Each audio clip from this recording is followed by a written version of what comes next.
Hello again, everyone. I'm Bill Canady. It's great to be with you again today.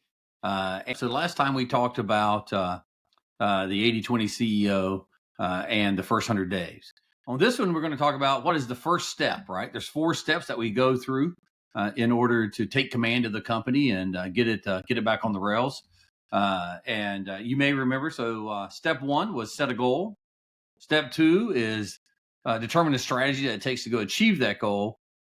Step three is the structure that we'll need to organize the company around if we're going to achieve the strategy. And the final one is the action that's going to go take, putting it down on paper and the plans and get that out to the team. So today we're going to cover step one. I thought I would start with my book, and as you can see, I've got a lot of advertising going on here, so I hope you're having fun with it. I know I am. But thought I'd just read a little bit about step one on setting a goal, and then I talk to you about how that works and what my experiences have been. Step one, set the goal. A surprising number of people find these 3 words to be terrifying. Set a goal. Some are overwhelmed by the range of possibilities, and others are discouraged by the dearth of options. Me, I never sweated, and you don't have to either. The thing I love about setting a goal is, particularly in private equity in the world that I operate, is it's all tied back to the earnings. And we use one key metric, EBITDA, earnings before interest, taxes, and depreciation. There's a lot of controversy around EBITDA. Is it a real number or not a real number? It's not cash earnings. But the fact remains that is the number that, in at least the private equity I've been with, that's the number that we focus around when we're buying and selling companies. And since if you're coming in as a CEO, you got that big job, that's the number you're going to be focused on. And one of the first things that I do is whatever the compensation plans, whatever the structures are around the organization, we try to get them all focused around EBITDA. So we're all absolutely tied to the same number. I'm talking about the management and bonus structures and things like that. Commissions and other things may be paid slightly different. So you got the job, you showed up. It's your first big meeting you're going to have. I'd encourage it to be this one. Let me tell you how I did it, right? So I get the team together and we go off site, typically to some local hotel or a conference or whatever we can find. Nothing fancy. Remember, you're new in this and you want to set a proper level. And also the fact that you are new probably speaks to the fact that business has been struggling. And we're gonna need to turn the business around. So we want to start right out with having clarity and with where we're going. So get all your team together, the folks that report to you, get them into a room, and the objective is one simple thing: pick a number that it's going to take to make this business successful. And by successful, remember, in private equity, the goal is always to sell the business. We buy them, we fix them up, we get them aligned, we simplify them. Most importantly, we increase their earnings. As I have spoken in the past, maybe in past times, people could come in and just tear the company apart and get cash that way. But those days are over. Today, we got to come in and absolutely increase the value. I'm blessed to be with a fantastic private equity firm, and the overriding arch is we invest to grow the business, both organically and inorganically. So you got the whole team together. You're at the hotel. You're in some type of conference room. And for me, before I walk in there, I'm sitting down with my CFO, my chief financial officer, and we're going to walk through what we have available to us, right? And it's going to be really driven by 3 things. So the first is, what is the number that we must get EBITDA or earnings to in order to take and have an exit price that everyone gets a reasonable return? And the returns can vary depending on your investors, what they're looking for. Typically, what's considered a good return is something 3 times multiple of invested cash, so the money folks actually put in there is considered a good return. 2's okay, 3's better, and if you get 4 beyond, it's rock star. Those are hard to get. Make no mistakes about that. We'll talk about multiples on invested cash in a future video, but today we're going to talk about how we set that number. So we'll look at whatever it is that we've been invested, and let's say, for the sake of our argument, we've invested $100 million in equity. $100 million. It's always easier to work with whole numbers that are simple. So I'm going to pick 100, and we would like a a very good return. So we're shooting to get $300 million worth of return on that, right? That would be a typical piece that we're looking for.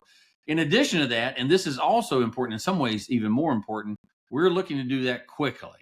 We're going to take and have a plan that will put us somewhere generally between 3 years and 5 years. The average exit for a private equity company today is just a little bit beyond 6 years. That is lengthening with the financial crisis that the market's going through, higher interest rates and things like that. I would expect it to go out. Nonetheless, when we're coming in, that's what we're looking for, and we're going to build a plan around it. Now, two things are important on that. So the first is, what is the shape of the business? How much debt do we have on it? How much do we have to go pay back? What does that look like? Second is, when we bought the company and we put equity in this case, we put $100 million in. Let's say that we also borrowed $100 million. So we've got a 50% equity, 50% cash there that we're dealing with. How much above the debt that we took on, how much additional capacity do we have to go buy companies?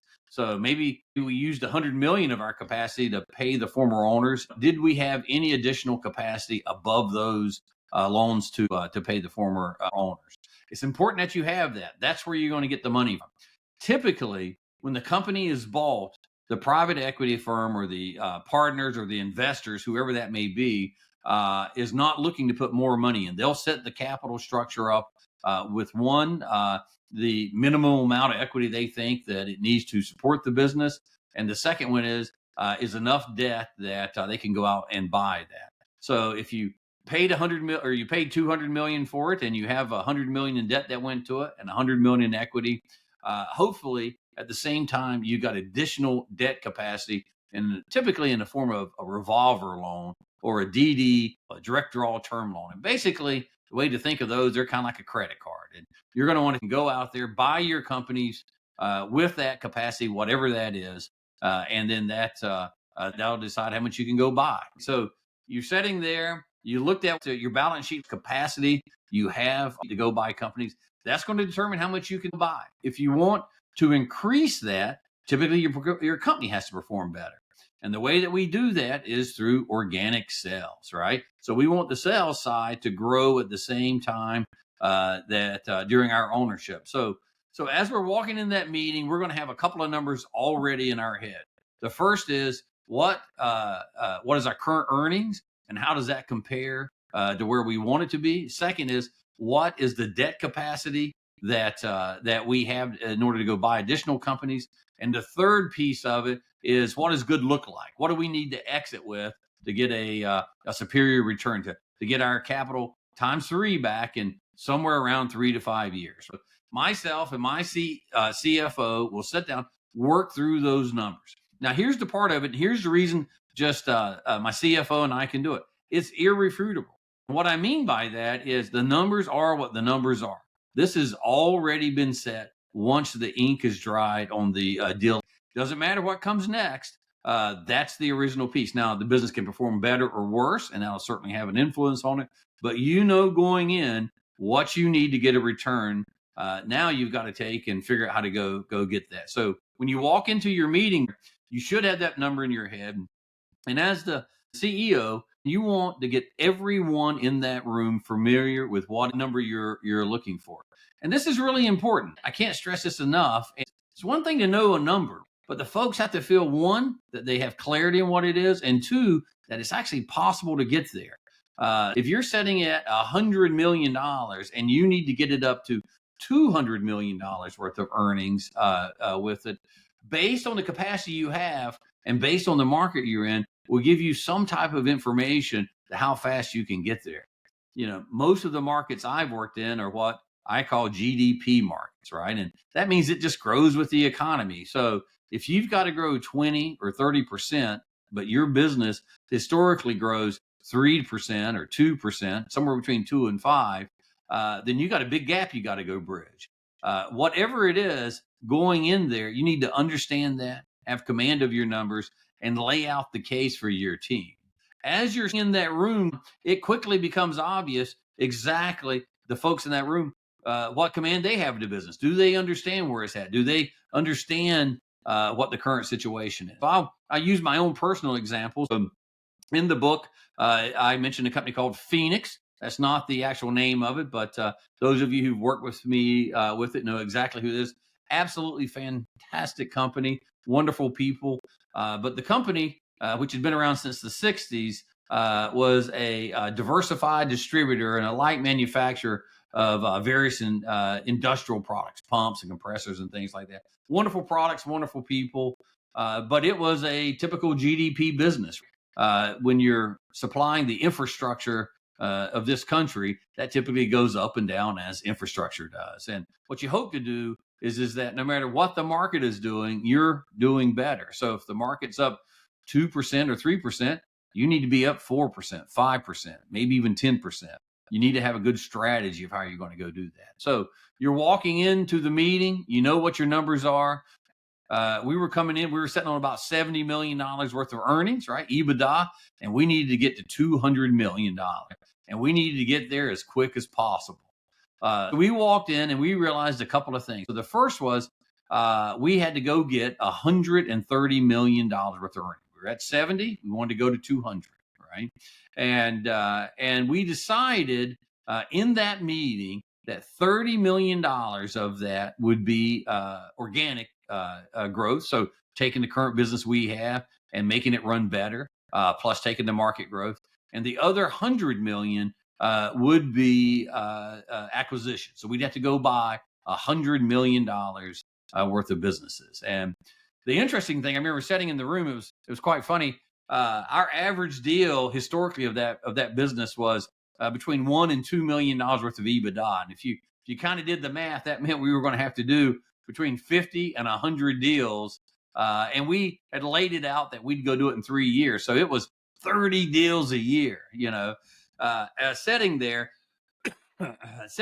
we knew that was kind of a tall reach. We'd probably be better off to take and go buy the bigger deals. But that was the history of it. And the idea of doing about 100 deals in 3 years seemed kind of far out there. But nonetheless, that's where we started.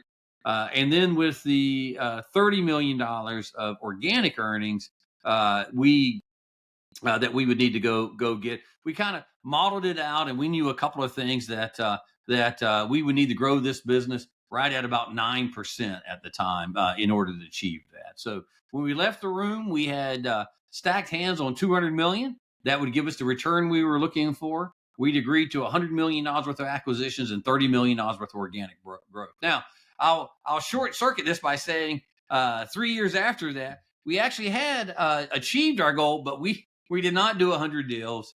We grew the business far more than the 30 million organically. And while we did a bunch of deals, we increased our size. So at the end of the day, we did get where we need to go. It was a wonderful, absolutely wonderful company. But nonetheless, the plans that you start with, you need to be prepared for this. Whatever it is, needs to be adequate and maybe a little aspirational. For sure, ours was, but be prepared for them to change. And the reason why, everybody gets a vote, right? So your business gets a vote, your customers get a vote, your competitors, the market, the economy, everything gets a vote on how it's going to do.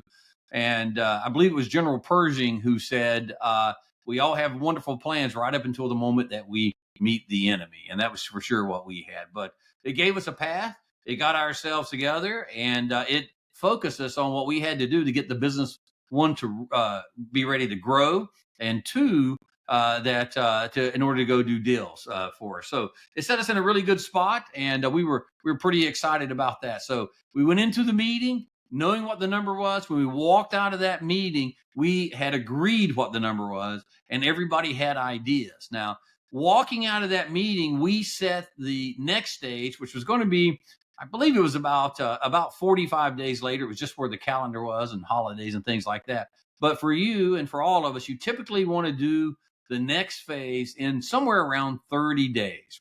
And the next phase, as you'll remember, is to set the strategy. So on the next video I do, we'll talk about what we did to get the strategy from it. And I think you'll be excited about it. It was a really fun ride, and the team did outstanding with it. So Listen, thank you so much for listening today. Looking forward to doing the next one. I'm Bill Canady, the author of the 80 CEO, and really look forward to chatting each and every one of you. A couple of things. So, like the video if you can, subscribe to the channel. Really appreciate that. And secondarily, if you want more information, go to my website, billcanady.com. You can see the spelling behind me there on the wall. And there's lots more information, talks about a lot of the journeys and the things we've done. So thank you all, and have a great day.